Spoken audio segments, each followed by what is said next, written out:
नमस्कार प्यारे साथियों, कैसे हो आप सब। पिछले दो वीडियो में आपने जाना कि कट ऑफ कितनी जा सकती हैं और आप किस स्थिति में हो। उन सभी बातों को देखने के बाद आप इस निष्कर्ष पे पहुंचे। और वैसे बहुत सारे स्टूडेंट्स की मेरे पास क्वेरीज और बहुत सारे प्रश्न आपने मेरे को कमेंट बॉक्स के जरिए, टेलीग्राम के जरिए और इंस्टाग्राम के जरिए आपने मुझे किए।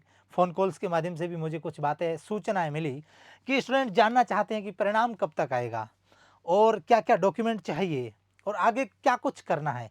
उन तमाम प्रश्नों के जवाब आज आपको इसी वीडियो में मिलने वाले हैं। निश्चित रूप से ये वीडियो बीएसटीसी 2023 के तमाम स्टूडेंट्सों के लिए बेहद ही महत्वपूर्ण रहने वाला है, इसलिए इस वीडियो को अंत तक अवश्य देखें। और अगर आप हमारे यूट्यूब चैनल पर नए हैं तो निश्चित रूप से यूट्यूब चैनल को सब्सक्राइब कर लें, क्योंकि एक एक जानकारी, एक एक बात, एकदम ऑथेंटिक चीज़ आपको मैं निरंतर पहुंचाने की कोशिश करूंगा जब तक आपका कॉलेज में प्रवेश न हो जाए। और कॉलेज में प्रवेश होने के बाद आप रीट की तैयारी करोगे, वहाँ पर भी कदम कदम पे साथ रहने वाला है ये पूरा करनी एजुकेशन परिवार। तो इसलिए यूट्यूब चैनल अवश्य सब्सक्राइब कर लें और फिर हम एक के बाद एक सारी बातों को करेंगे, एक एक बात को जानेंगे, कट ऑफ पे भी डिस्कस करेंगे लास्ट में। वैसे हमने कर दिया है यूट्यूब पे पहले भी वीडियो डाले हुए, लेकिन आज महत्वपूर्ण बातें निकल के आई क्योंकि मैंने एक पोल करवाया है। उस पोल का भी मैं आपको पूरा विवरण दूंगा, इसलिए अंत तक देखें। बीच में स्किप किया तो समझ लेना कि बहुत सारी बातें ऐसी छूट जाएगी जो आपके लिए इम्पोर्टेंट बातें हैं। सारी बातें इसी वीडियो में बताऊंगा, लास्ट तक जरूर देखें। चलिए आज किन किन किन बातों पर चर्चा होगी।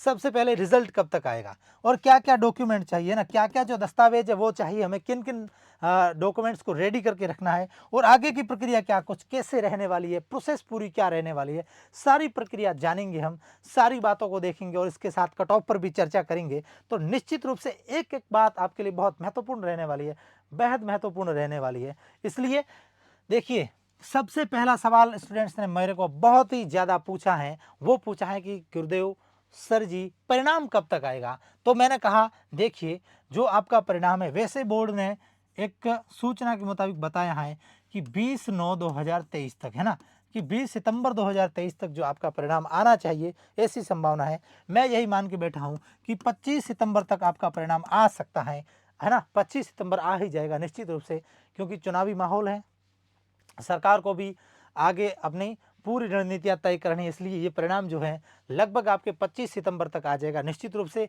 एक एक सूचना भी हमें मिली थी अखबार के माध्यम से, आपने भी पढ़ा होगा, वहाँ पर आपको देखने को भी मिला होगा कि 20 से 25 सितंबर तक आपका जो परिणाम है वो निश्चित रूप से आ जाएगा। इसलिए किसी भी प्रकार से घबराने की आवश्यकता नहीं, बस 5-7 दिन है, एक हफ्ता ही तो है। एक हफ्ते में पूरा का पूरा चित्रण आपके सामने रहेगा कि आपने जो 12 महीने मेहनत की थी उसका प्रतिफल क्या है। फिर देखिए, एक बहुत बड़ी बात निकल के सामने है कि आवेदन और पद स्थिति, है ना, कि कितने स्टूडेंट्स ने आवेदन किया था और एग्जाम यानी कि परीक्षा कितने स्टूडेंट दे पाए, है ना, ऐसी स्थितियां सामने आके रही है।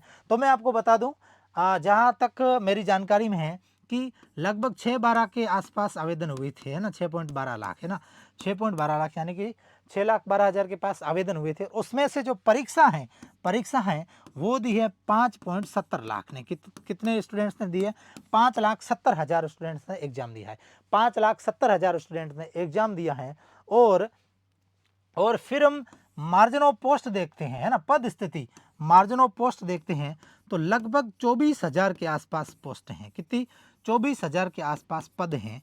और जब इसका डिवाइडेशन करते हैं तो 21 पर 1 आता है। 21 स्टूडेंट्स में कंपटीशन है और चुना कितना जाएगा? एक स्टूडेंट चुना जाएगा, 21 में एक स्टूडेंट को चुना जाएगा। ऐसे करके सारी कुछ प्रोसेस रहने वाली है ना। तो फिर 5,70,000 स्टूडेंट्स ने एग्जाम दिया है, इतने फॉर्म भरे गए थे, लेकिन कुछ एक स्टूडेंट, आप समझ लो 40,000 स्टूडेंट्स ने एग्जाम नहीं दिया है और लगभग ये पोस्ट रहने वाली, इससे 1000 ऊपर नीचे हो सकती है, लेकिन अमूमन ये स्थिति रहने वाली है। 21 पे 1 है कंपटीशन। अब लिहाजा ये आपको देखना है कि अगर हम किस स्थिति में हैं तो हम सेफेस्ट स्थिति में आएंगे। उसकी बात मैं आगे करने जाऊंगा, है ना, जब हम कट ऑफ की चर्चा करेंगे तब। देखिए अब आगे क्या करना है। देखिए 3-4 बातें निकल के सामने आती हैं। इसमें कुछ स्टूडेंट तो ऐसे हैं जिनका स्कोर बहुत बढ़िया है और वो लगभग 450 से प्लस स्कोर पर कर पा रहे, बहुत अच्छा स्कोर है उनका, है ना, बहुत बढ़िया स्कोर है। और बहुत सारे स्टूडेंट ऐसे हैं जो 350 से लगाकर और 400 के बीच में थक रहे हैं, है ना। बहुत से स्टूडेंट ऐसे हैं 350 से लगाकर 400 के बीच में उनकी गाड़ी जो है वो कहीं ना कहीं फंस रही है। और बहुत सारे स्टूडेंट ऐसे हैं, लगभग 60% से भी ज़्यादा स्टूडेंट ऐसे हैं जो 300 से नीचे हैं, है ना। 300 से नीचे हैं, माइनस में है 300 से, ऐसी कुछ कैटेगरियाँ बनी हैं। अब उनको क्या करना है मैं बता देता हूँ, क्योंकि एक पोल भी करवाया था हमने यूट्यूब पे, वो पढ़ा है, आप देख लेना, वहाँ पर भी हमने कट ऑफ से संबंधित बातें की थी। कम्युनिटी में जाकर आप उस पोल को भी देख सकते हैं, वहाँ वोट भी कर सकते हैं। चलिए, तो फिर वहाँ हमने देखा कि बहुत सारे स्टूडेंट जो हैं वो क्वालिफाई नहीं कर पा रहे हैं, बिल्कुल नहीं कर पाएंगे, क्योंकि 24,000 ही तो लेने हैं। बाकी आप समझ लो कि 4.5 लाख तो सीधे ही बाहर जाएंगे ना, निश्चित रूप से जाएंगे, तो उनका तो मार्जिन वैसे ज़्यादा रहने वाला है। अब 450 से ऊपर जो स्टूडेंट है उनको जो मैं आगे बताऊंगा वो दस्तावेज तैयार कर लेने हैं, है ना। दस्तावेज तो वैसे 350 से ऊपर वालों को भी करने, इवन 300 प्लस वालों को भी दस्तावेज तैयार रखने हैं, लेकिन जो 400 से ऊपर स्टूडेंट है उनको अभी से रीट की तैयारी में जुट जाना है ना। अभी से रीट की तैयारी में जुट जाना है ना। रीट की तैयारी में अभी से जुट जाना है, क्योंकि आपका लक्ष्य शिक्षक बनने का है, तो अभी 2 साल को यूटिलाइज करोगे तो निश्चित रूप से सफलता मिलने वाली है, अन्यथा बहुत मुश्किल रहेगा, बहुत भारी काम रहेगा आपके लिए। इसलिए 400 से जो भी स्टूडेंट ऊपर है उनको अभी से रीट की तैयारी मैं जो जिन दस्तावेजों को कहता हूँ वो बनाने के बाद अभी से शुरू कर लेनी चाहिए, बिना कोई समय गंवाते हुए। फिर देखिए अब आगे क्या प्रोसेस रहती है, क्या कुछ स्थितियां रहती है, उसकी पहले बात कर लेते हैं एक अलग स्लाइड पर, और फिर हम आगे चलते हैं, है ना। अब देखिए, अब जैसे ही आपका परिणाम आएगा, ठीक है, अब जैसे ही आपका परिणाम आएगा, मान लीजिए कि आपका परिणाम 22 सितंबर को आता है, ठीक है, मान लीजिए आपका परिणाम 22 सितंबर को आता है, तो वो जो परिणाम है वो परिणाम एक पूर्ण रूप से आपको ये मतलब सिद्ध नहीं करेगा कि आपका निश्चित रूप से चयन हो गया, वो नहीं करेगा। वो केवल आपके अंकों को बताएगा, है ना। उस परिणाम में आपके क्या बताए जाएंगे, अंक बताए जाएंगे कि आपको इतने अंक आए, है ना। अंक पत्र आपके जारी कर दिए जाएंगे कि आपको इतने अंक आए, अमुक विद्यार्थी को 450 आए, है ना, अमुक विद्यार्थी को 450 आए, अमुक को 430 आए, है ना, अमुक को 250 आए हैं, ऐसे आपके अंक बताए जाएंगे ना, अंक बताए जाएंगे केवल और केवल। अभी जो 22 सितंबर को परिणाम आएगा उसमें केवल अंक बताए जाएंगे। उसके बाद आपसे कॉलेजें भरवाई जाएगी, क्या भरवाई जाएगी आपसे, उसके बाद आपसे कॉलेज भरवाई जाएगी, और कॉलेज भरवाने को ही क्या कहते हैं, काउंसलिंग कहते हैं। क्या कहते हैं, काउंसलिंग कहते हैं ना। काउंसलिंग, आपकी काउंसलिंग करवाई जाएगी, क्या करवाई जाएगी, काउंसलिंग करवाई जाएगी। और वो काउंसलिंग करवाने के 10-5 दिन बाद आपका एक फिर से परिणाम आएगा, आपका एक बार फिर से परिणाम आएगा, और वो परिणाम होगा कि आपका उस कॉलेज में चयन हुआ है या नहीं है, क्या आपको कॉलेज अलॉट हुई है या नहीं, है ना। कॉलेज जो आपको अलॉट हुई है या नहीं है, ये बात आपके परिणाम पे निर्भर करेगी कि आपको अंक कितने अच्छे आ रहे थे, ना। ये परिणाम आपका फाइनल माना जाएगा। अगर आपका चयन होता है तो निश्चित रूप से ये समझ ले कि आपका भी STC में चयन हो गया। चयन नहीं होता है तो फिर आप सेकंड लिस्ट का वेट करिए, थर्ड लिस्ट का वेट करिए, ऐसा भी आप कर सकते हैं। यहाँ पर जो आपको कॉलेज अलॉट होगी, परिणाम में जो आपको कॉलेज अलॉट होगी, वही आपका अंतिम परिणाम माना जाएगा। यहाँ पर तो केवल 22 सितंबर को माना कि आपका एग्जाम का रिजल्ट आता है, उसमें तो आपको केवल और केवल अंक आपके साझा किए जाएंगे। क्या किए जाएंगे, केवल अंक साझा किए जाएंगे। ये नहीं बताया जाएगा कि आपका भी STC में चयन हुआ है या नहीं हुआ है, ठीक है। ये बात विशेष ध्यान रखनी है आपको, ये बात बड़े अच्छे तरीके से आपको ध्यान में रखनी है, ठीक है। वीडियो को पूरा देखना है अंत तक, चैनल पर नए हैं तो सब्सक्राइब अवश्य कर लें, एक बार फिर से कह देता हूँ। चलिए, ये बातें हो गई। ऐसे फिर आपकी काउंसलिंग होगी। काउंसलिंग के बाद जब आप काउंसलिंग करवाने जाओगे उस दौरान आपसे डॉक्यूमेंट मांगे जाएंगे, है ना। उस दौरान आपसे डॉक्यूमेंट, दस्तावेज मांगे जाएंगे। अब दस्तावेज किन किन को तैयार रखने हैं पहले वो बता देता हूँ। 350 से प्लस वाले जितने भी स्टूडेंट हैं उनको तो ये दस्तावेज 100% तैयार रखने ही रखने हैं। मैं गारंटी के साथ कहता हूँ कि आप कैटेगरियों में हो तो भी आपको बहुत अच्छा फ़ायदा होने वाला है। SC ST वाले वैसे 320 तक भी रख सकते हैं, ST SC वाले 320 तक भी दस्तावेज अपने जो है वो रेडी रख सकते हैं। और जनरल, OBC वाले, EWS वाले, MBC वाले, तमाम TSP वाले वो 350 से ऊपर है तो एक बार दस्तावेज आप तैयार करके रख रहे हैं, जो मैं आगे बताने जा रहा हूँ उन दस्तावेजों को तैयार करके रख लें, जो आपके लिए आगे फिर क्या है कि इसमें समय कम रहता है। परिणाम आने के बाद और काउंसलिंग के शेड्यूल में बहुत कम समय रहता है। जैसे ही काउंसलिंग का शेड्यूल आएगा मैं वीडियो बना के तमाम सारी बातें आपको बता दूंगा। किसी भी प्रकार से घबराने की आवश्यकता नहीं है। कैसे कॉलेज भरनी है, क्या करना है, क्या कुछ किया जाना चाहिए, सारी बातें बता दूंगा। प्रॉपर आपको गाइड किया जाएगा निश्चित रूप से। आप कोई भी प्रकार की चिंता करने की आवश्यकता नहीं है। और चैनल को सब्सक्राइब कर लो, नोटिफिकेशन बेल आइकन दबा लो, नोटिफिकेशन मिल जाएगा, कोई दिक्कत नहीं है।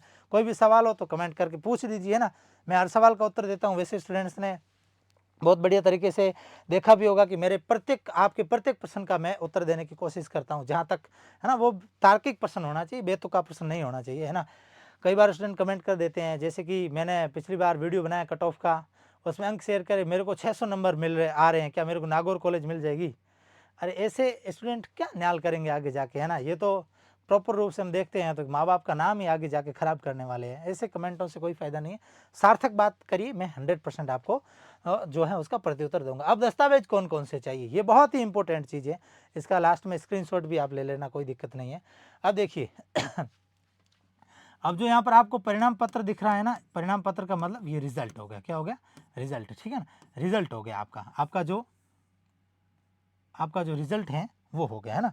परिणाम पत्र का मतलब आपका जो रिजल्ट है वो हो गया, है ना, आपका रिजल्ट। सबसे पहले आपका रिजल्ट चाहिए, जो आपके रिजल्ट की इंटरनेट कॉपी होगी ना वो आपका, और आवेदन पत्र जो आपने एसटीसी का आवेदन किया था वो आवेदन पत्र, और काउंसलिंग लेटर। सी लेटर का मतलब क्या हुआ? काउंसलिंग लेटर, है ना। सी लेटर का मतलब हुआ काउंसलिंग लेटर। आपका जो काउंसलिंग लेटर है वो जो बोर्ड, ये तीनों विभाग द्वारा आपको दी जाएंगे। किसके द्वारा?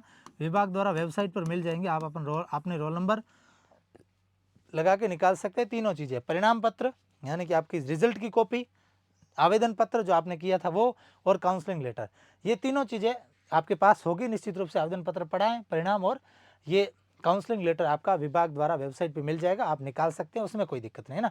ये आप तीनों चीज़ें तो रेडी रखें। ये तीनों तो आपको विभाग की साइड से मिल जाएंगे। फिर 10वीं की, है ना, 10th की आपकी मार्कशीट, 10th की मार्कशीट, ठीक है। 10th की आपकी अंक तालिका और 12वीं की अंक तालिका, है ना। यानी कि 12वीं की आपकी अंक तालिका, किसकी? 12वीं की अंक तालिका, ठीक है। 12वीं की आपकी मार्कशीट, है ना। ये दोनों याद रखना, है ना। ये दोनों आपको बढ़िया तरीके से आपके पास होगी निश्चित रूप से। आपने कर दी है तो कोई दिक्कत नहीं। फिर टीसी, कुछ कॉलेज टीसी मांग लेती है ना, और कुछ नहीं मांग लेती है। कुछ कॉलेज में टीसी मांग ली जाती है, कुछ में नहीं मांग ली जाती, कोई दिक्कत नहीं है। अगर आपकी ज़रूरत पड़े तो ले लेना, नहीं तो फिर इतनी इमरजेंसी है नहीं। कुछ कॉलेजों में मांगी जाती है, कुछ में नहीं मांगी जाती है, ठीक है। फिर मूल निवास प्रमाण पत्र, ये बहुत ज़रूरी है, और डिजिटल भी बना हुआ होना चाहिए। मूल निवास प्रमाण पत्र डिजिटल बना हुआ होना चाहिए, बहुत बढ़िया तरीके से।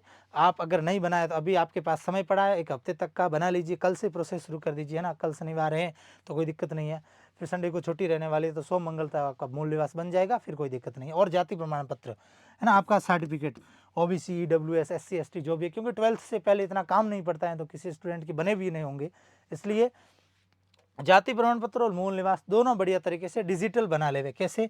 डिजिटल बना लेने हैं, ठीक है ना। डिजिटल बना लेने हैं, ये बढ़िया तरीके से ध्यान में रखना है, दोनों ही डिजिटल बना लेने हैं, ठीक है। और फिर चालान, फिर आप जो काउंसलिंग करवाएंगे ना उस समय आपको 3000 रुपये का चालान भरना पड़ेगा।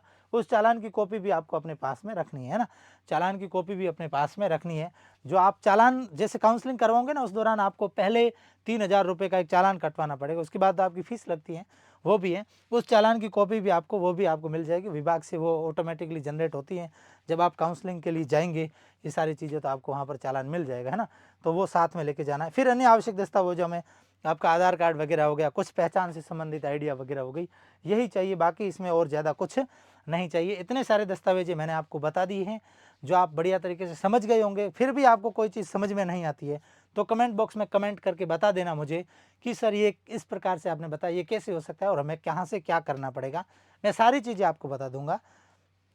और ये सारे दस्तावेज तैयार कर दीजिए। 350 से ऊपर नंबर आ रहे हैं, बहुत अच्छी स्थिति में हो, है ना। आप 350 प्लस हो तो आप बहुत बढ़िया स्थिति में हो, जिसमें कोई दिक्कत नहीं है। आपका निश्चित रूप से उम्मीद रखनी है, आपको आशा रखनी है ना। और हम भी उम्मीद करते हैं कि आपका चयन हो जाए, तमाम जितने व्यूअर्स देख रहे हैं उन सभी का, हमारे प्यारे स्टूडेंटों का चयन हो जाए, ऐसी उम्मीदें अपेक्षाएं आपसे करते हैं। और फिर डिस्कस कट ऑफ का मैंने कर लिया है, वैसे आप सुनना भी चाहते हो तो फिर यही मैं मान के बैठा हूँ कि भाई पहली लिस्ट में जनरल में मेरे अनुसार जनरल में पहली लिस्ट में अगर आप 390 प्लस कर रहे हो तो बहुत अच्छी स्थिति में हो ना, 390। और ओबीसी में आप अगर 380 प्लस कर रहे हो तो बड़ी अच्छी स्थिति में हो, ठीक है, यही आप मान चलिए, ठीक है। और फिर एससी और एसटी ये मैंने कट ऑफ बता दी हैं, ईडब्ल्यूएस की भी कट ऑफ मैंने बता दी है, सारी चीज़ें ये रैंडमली ही मैं बता रहा हूँ कि इतना आप कर पा रहे हो।